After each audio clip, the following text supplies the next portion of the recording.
అందరు నమస్కారం. నేను మీ కిరణ్ రాజ్, జనసేన పార్టీ.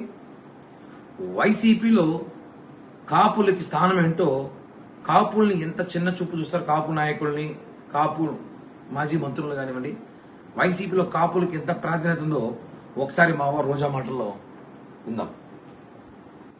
తెలుసుకొని నిన్న ఎక్కడో జగన్ తప్పుంటేదో నువ్వో నేను తెలుసుకుందామంటున్నాడు. జగనన్న దమ్ము ధైర్యం గురించి సోనియా గాంధీని అడుగు, మీ నాన్న చంద్రబాబు నాయుడిని అడిగితే తెలుస్తుంది. నారా లోకేష్ కూడా ఈ సందర్భంగా తెలియజేస్తున్నా, నీకు జగనన్న అవసరం లేదు. ఈరోజు రాష్ట్ర వ్యాప్తంగా ఏ జిల్లాకు వెళ్ళినా మా నాయకులు కల్పిస్తారు. టైం నువ్వు చెప్పు, ప్లేస్ నువ్వు చెప్పు, ఏ ప్రాంతానికి వస్తావో ఆ ప్రాంత నాయకులు రెడీగా ఉన్నారు. అంబటి రాంబాబు గారిని పంపించమంటారు, కురసాల కన్నబాబు గారిని పంపించమంటారు, పేర్ని నాని గారిని పంపించమంటారు, బొత్స సత్యనారాయణ పంపించమంటారా, లేదా మహిళా నాయకురాన్ని పంపించమంటారా? ఈ మెగా టీఎస్సీ అంటూ మెగా టీఎస్సీ చూశారు కదా.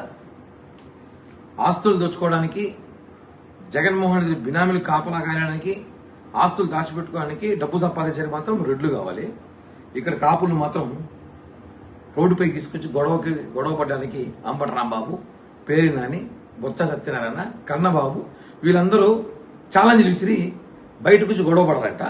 వీళ్ళు రోజా గాని, భాస్కర్ రెడ్డి గాని, కరుణాకర్ రెడ్డి గాని, మిథున్ రెడ్డి గాని, ఇంకో రెడ్డి గాని, సత్యం రెడ్డి గాని వీళ్ళందరూ కూడా ప్యాలెస్ లో కూర్చొని ఆస్తులు సంపాదించుకోవాలి.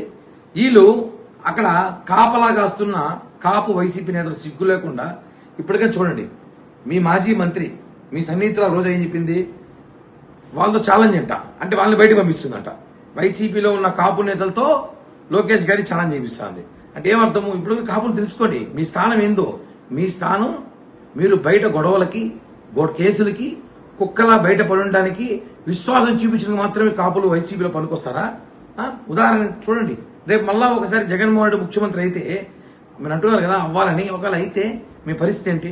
వాళ్ళు ప్యాలెస్ లోపల, మీరు ప్యాలెస్ బయట చొక్కాలు చూసుకోవడానికి తెలుసుకొని మారండి ఇప్పటికన్నా.